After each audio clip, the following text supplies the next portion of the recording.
नमस्कार my dear students, मैं S के माथुर जीटीयूसी अकेडमी में आप सभी का स्वागत करता हूं। आज मैं करंट अफेयर जो इम्पोर्टेंट होता है सभी एग्ज़ाम्स के लिए करंट अफेयर लेके आया हूं। करंट अफेयर्स में मैं कोशिश करूंगा डेली एक वीडियो डालूं और इसकी मैं प्लेलिस्ट भी आपके लिए तैयार कर दूं। आज मेरा पहला लेक्चर है, तो पहले लेक्चर में मैं आपको थोड़ा सा 18th लोकसभा जो अभी आपका इलेक्शन हुआ है, 18th लोकसभा, उसके कुछ 18th लोकसभा के इलेक्शन हुए हैं अभी अपने यहाँ लोकसभा, उसी के बारे में हम बात करेंगे।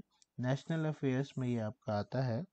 ये जो 18th लोकसभा हुई है रिसेंटली, इसमें जो इलेक्शन हुआ था वो कितनी सीटों पे हुआ था? इलेक्शन हुआ था 543 सीट्स पे। कितनी पे हुआ था? 543 सीट्स पे। किसके लिए होता है? ये मेंबर ऑफ पार्लियामेंट के लिए होता है, ठीक है। पार्लियामेंट के सदस्यों के लिए चुनाव के लिए जो अपने देश में जो इलेक्शन हुआ था, जनरल लोकसभा, जिसको हम क्या कहते हैं, इसको हम एक तरीके से कह सकते हैं जनरल इलेक्शन 2024। जनरल इलेक्शन 2024 कितनी सीट्स के लिए हुआ था? और बता दिया 543 सीट्स के लिए इलेक्शन हुआ था। लेकिन टोटल सीट्स कितनी है लोकसभा में? टोटल सीट्स इसमें +2 कर दोगे, क्योंकि किसके लिए रिजर्व है? एंग्लो इंडियंस के लिए। एंग्लो इंडियंस के लिए रिजर्व है। तो टोटल सीट्स कितनी हो गई? तो यहाँ से हमें पता चलता है कि अपने लोकसभा में इंडिया में टोटल सीट्स जो है वो कितनी है? टोटल सीट्स हैं 545 सीट्स हैं आपके लोकसभा। तो कितने मेंबर होते हैं?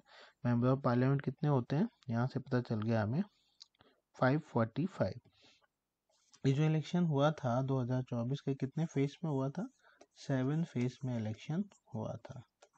अब इम्पोर्टेंट बात ये होती है कि इससे पहले वाले जो इलेक्शन हुए थे 17th लोकसभा, उसमें भी जो लोकसभा के स्पीकर थे वो मिस्टर ओम बिरला थे, और जो अभी इलेक्शन हुआ है उसमें भी मिस्टर ओम बिरला ही अपने स्पीकर चुने गए हैं, ठीक है। तो इसमें एक पॉइंट है इम्पोर्टेंट, लिख लीजिएगा।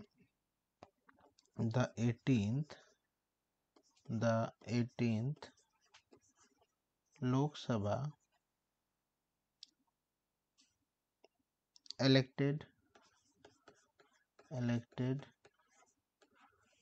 Mr. Om Birla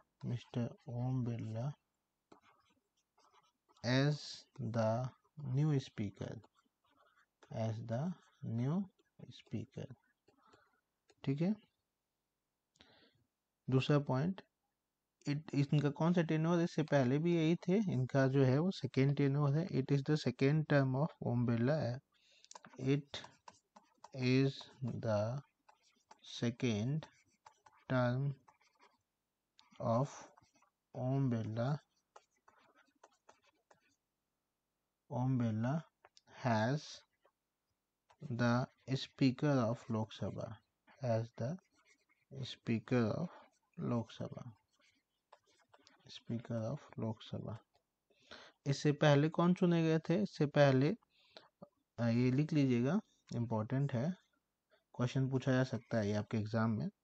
earlier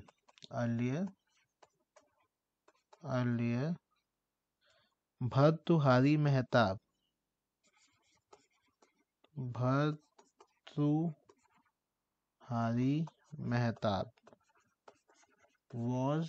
was appointed as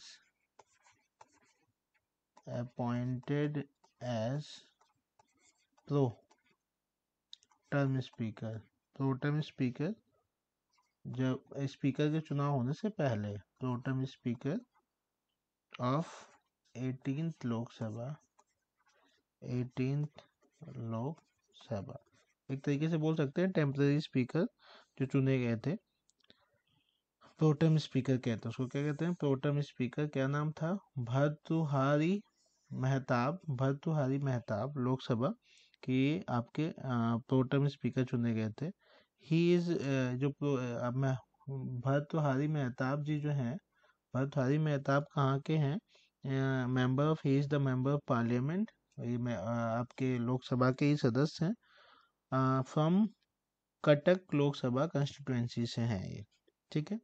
अब जो इलेक्शन होता है स्पीकर का, इलेक्शन जो होता है स्पीकर का, presiding officer of India lower house of parliament the Lok Sabha speaker is the constitutional head of the house. जो स्पीकर होता है वो हाउस का कॉन्स्टिट्यूशनल हेड होता है, मतलब बॉस होता है। तो इसका जो एक हेडिंग डालिएगा, सब हेडिंग डालिएगा एक तरीके से, election of speaker, election of speaker. Speaker का चुनाव कैसे होता है? वो तो प्रोटेम स्पीकर बने थे भर्तृहरि मेहताब जी। अब देखिए इसमें ध्यान देने वाली बात है, presiding officer of Indian lower house, ये जो आपका लोकसभा होता है वो कौन सा हाउस होता है? इंडियन लोअर हाउस है पार्लियामेंट का। पार्लियामेंट किससे मिल के बनती है पता है हमें? पार्लियामेंट जो होती है वो मिल के बनती है Lok Sabha, lower house, Rajya Sabha, Rajya Sabha plus president, ठीक है। इन तीनों से मिलके क्या बनती है अपने देश की? पार्लियामेंट बनती है, ठीक है। तो लोअर हाउस क्या है? लोकसभा को हम क्या कहते हैं? लोअर हाउस कहते हैं पार्लियामेंट का। और लोकसभा का स्पीकर जो है वो क्या होता है? कॉन्स्टिट्यूशनल हेड होता है ऑफ द हाउस। तो लोकसभा स्पीकर, यहाँ पे एक पॉइंट लिख सकते हैं, Lok Sabha speaker, Lok Sabha speaker is the constitutional, मतलब संवैधानिक, constitutional head of, head of कहाँ का? हेड ऑफ लोकसभा या lower house of parliament, head of lower house of parliament, ठीक है। इंपॉर्टेंट है, क्या क्या बता दिया हमने। अपने 18वें लोकसभा के इलेक्शन हुए थे, 543 मेंबर का चुनाव हुआ था, जिसको जनरल इलेक्शन 2024 जो कि 7 फेसेस में करवाया गया था, ठीक है। प्रोटेम स्पीकर भर्तृहरि मेहताब जी चुने गए थे, लेकिन जब वोटिंग हुई तो उसके बाद परमानेंट स्पीकर ओम बिरला जी हैं, सेकेंड टाइम स्पीकर हैं, ठीक है। अब इसमें एक चीज़ और देखनी है कि अगर स्पीकर प्रेजेंट नहीं होता तो डिप्टी स्पीकर जो होता है उसका फंक्शन करता है। तो अगर स्पीकर मौजूद नहीं है तो सेकंड पद कौन है? सबसे कॉन्स्टिट्यूशनल जो पद है वो स्पीकर है। अगर स्पीकर मौजूद नहीं होगा तो इनका काम कौन करेंगे? डिप्टी स्पीकर, डिप्टी स्पीकर जी इनका काम कर सकते हैं गैर मौजूदगी में स्पीकर के, ठीक है। अब इम्पोर्टेंट आता है आर्टिकल 93 संविधान का अनुच्छेद 93। आर्टिकल 93 जो है इंडियन कॉन्स्टिट्यूशन का, वो प्रोवाइड करता है election of both speaker and deputy speaker. Article 93 क्या कहता है? ये चुनाव करवाता है किसका? Election of speaker and deputy speaker. Speaker and deputy speaker दोनों का जो चुनाव करवाता है वो कौन सा आर्टिकल है कॉन्स्टिट्यूशन का? आर्टिकल 93, ठीक है। तो ये आपका इसमें जो इम्पोर्टेंट पॉइंट थे। और जनरली जो मेंबर होता है स्पीकर वो रूलिंग पार्टी का ही होता है। तो इस समय रूलिंग पार्टी से पहले भी भारतीय जनता पार्टी थी, बीजेपी, अभी भी बीजेपी ही है। तो ये आपका कुछ इम्पोर्टेंट चीज़ें हैं और ये इसमें से कुछ इम्पोर्टेंट फैक्ट हैं जो आप पॉइंट को नोट करके लिख सकते हैं। की fact of the 18th Lok Sabha election, की फैक्ट क्या है इसमें? आप पहला जो है, लीडर ऑफ हाउस कौन होता है, ठीक है। Leader of house, leader of house इस समय कौन है आपके? लीडर ऑफ हाउस जो है वो नरेंद्र मोदी जी हैं, नरेंद्र मोदी जी, जो कि कौन सी कंस्टिट्यूंसी से हैं? वो हैं कंस्टिट्यूंसी उत्तर प्रदेश से ही हैं, बनारस से। कंस्टिट्यूंसी वाराणसी, वाराणसी कहाँ पे है? यूपी में है, ठीक। लीडर ऑफ हाउस जिसको कहते हैं। दूसरा leader of opposition, leader of opposition, opposition कौन है? राहुल गांधी जी हैं, राहुल गांधी जी हैं। ये भी क्या है? ये भी हैं कहाँ से चुने गए हैं? उत्तर प्रदेश से। जैसे कहते हैं कि केंद्र की सत्ता का रास्ता उत्तर प्रदेश से होकर गुजरता है, तो ये राहुल गांधी की जो कंस्टिट्युएंसी थी वो रायबरेली थी। कंस्टिट्युएंसी क्या है इनकी? इनकी कंस्टिट्युएंसी जो है वो रायबरेली है। रायबरेली जो कि कहाँ है? यूपी में ही है। और तीसरा जो इम्पोर्टेंट की पॉइंट है इसमें नोट करने का, ओल्डेस्ट मेंबर कौन है? सबसे पुराने मेंबर कौन है पार्लियामेंट के? तो इनका नाम है TR बालू। क्या नाम है? T.R.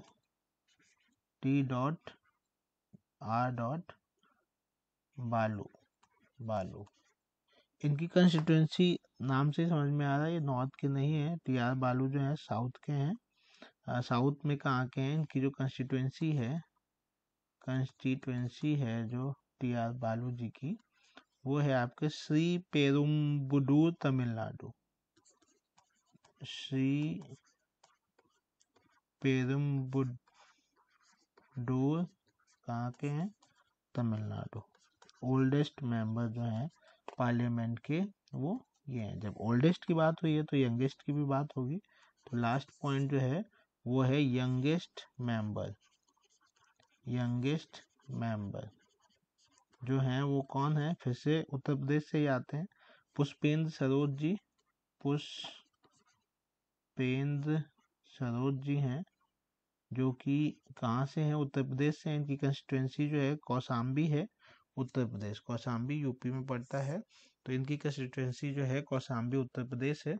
और एक चीज इसमें और देख लीजिएगा, जो ज़्यादातर जो होता है वो स्पीकर और डिप्टी स्पीकर का मैं बता दिया था, इलेक्शन आर्टिकल 93 से होता था। और इसमें ज़्यादा इम्पोर्टेंट चीज़ें नहीं हैं। और चीज़ें अगर आपको पढ़नी हैं तो प्रोटम स्पीकर जो होते हैं उसके बारे में आप पढ़ सकते हैं। और जो इसमें प्रोटम स्पीकर के बारे में भी थोड़ा सा आप लिख लीजिए। इम्पोर्टेंट पॉइंट था प्रोटम स्पीकर के बारे में। मैं आपको थोड़ा सा बता देता हूँ ये, ताकि पूरा इसमें से कंप्लीट हो सके। तो हेडिंग डालिएगा about pro tem speaker. About pro tem speaker. एक बात हुई थी ना, प्रोटेम स्पीकर कौन चुने गए थे? प्रोटेम स्पीकर चुने गए थे भर्तृहारी मेहताब जी। अभी मैंने पॉइंट लिखवाया था। तो इसमें देख लीजिए क्या होता है प्रोटेम स्पीकर। प्रोटेम स्पीकर क्या होता है? पहला पॉइंट आप इसमें लिखिएगा, before the election of speaker. Election speaker के चुनाव के पहले the president appoints pro tem speaker. कौन अपॉइंट करता है इनको? Appointed by president of India.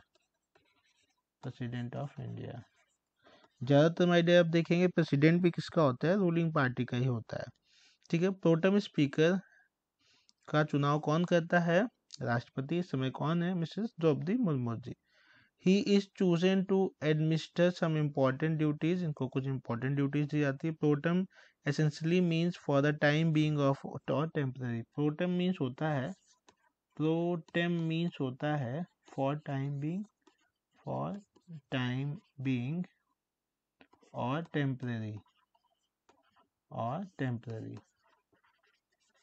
Temporary अगर दोबारा इलेक्शन के बाद जो मेंबर ऑफ पार्लियामेंट चुन के आ जाते हैं, उसके बाद दोबारा से जो वोटिंग होती है उसमें अगर दोबारा से इनको चुन लिया जाए प्रोटेम स्पीकर को, तो वोटिंग के दौरान जिसको चुना जाता है उसी को स्पीकर नॉमिनेट किया जाता है, उसमें पार्टिसिपेट करते हैं। अब इसमें इम्पोर्टेंट बात है, प्रोटेम मतलब होता है टाइम बीइंग, शॉर्ट समय के लिए, और टेम्पररी होता है। The constitution does not mention the post, however the official handbook of the working of the ministry of the parliament affair speak about the appointment swearing of the speaker pro tem.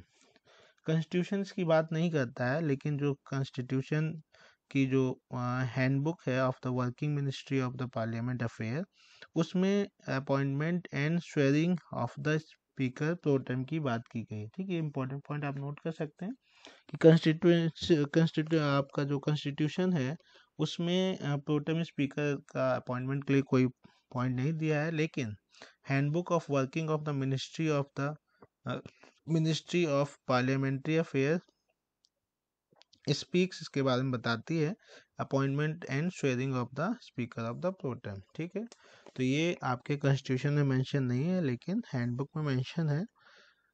Administrating oath to the new MPs is the pro tem speaker primary duty. अब देखिए, pro tem speaker की जो primary duty होती है, pro tem speaker की pro tem speaker की pro tem speaker की जो प्राइमरी ड्यूटी होती है, जो नए एमपी चुन के आए हैं, मेंबर ऑफ पार्लियामेंट, उनको शपथ दिलवाना। उनको तो क्वेश्चन हो आ सकता है कि जो एमपीज होते हैं उनको शपथ कौन दिलाता है, तो administrating oath to the new MPs is pro tem speaker primary duty, ठीक, मेन ड्यूटी होती है। The senior most member in the term of the number of year of the membership of the house are generally chosen for the purpose, so they have been exceptions, ठीक है। अब ये बात हो गई pro tem speaker की, जो मैंने आपको समझा दिया। आर्टिकल कौन सा है, 93, जिसमें आपका मेंशन किया गया है स्पीकर और डिप्टी स्पीकर के चुनाव के बारे में, लेकिन उसमें प्रोटेम स्पीकर की कोई बात नहीं की गई। तो जो मैंने की पॉइंट्स लिखवाए थे कि लीडर ऑफ हाउस कौन है, नरेंद्र मोदी जी वाराणसी से। Leader of opposition Rahul Gandhi ji Raebareli से। और ओल्डेस्ट मेंबर TR बालू तमिलनाडु से। यंगेस्ट मेंबर पुष्पेंद्र सरोज उत्तर प्रदेश कौशाम्बी से। तो ये आपका पहला वीडियो में करंट अफेयर्स का लाया हूँ, जो कि 18th लोकसभा के बारे में इंफॉर्मेशन थी। और भी कुछ इसमें पॉइंट्स थे जो कि मैंने इम्पोर्टेंट नहीं थे, तो मैंने इम्पोर्टेंट चीज़ें आपको कवर करवाई हैं। अगर आपको ये वीडियो अच्छा लगता है तो मैं करंट अफेयर की पूरी सीरीज ले आऊँगा। ये करंट अफेयर का पहला वीडियो है जो आपको सभी एग्जाम्स में यूज़ आएगा। तो आई होप ये वीडियो आपके लिए यूज़फुल होगा। Thank you for watching this video. If you like the video, then please like and share with your friends. Thank you for watching this video. Thank you a lot.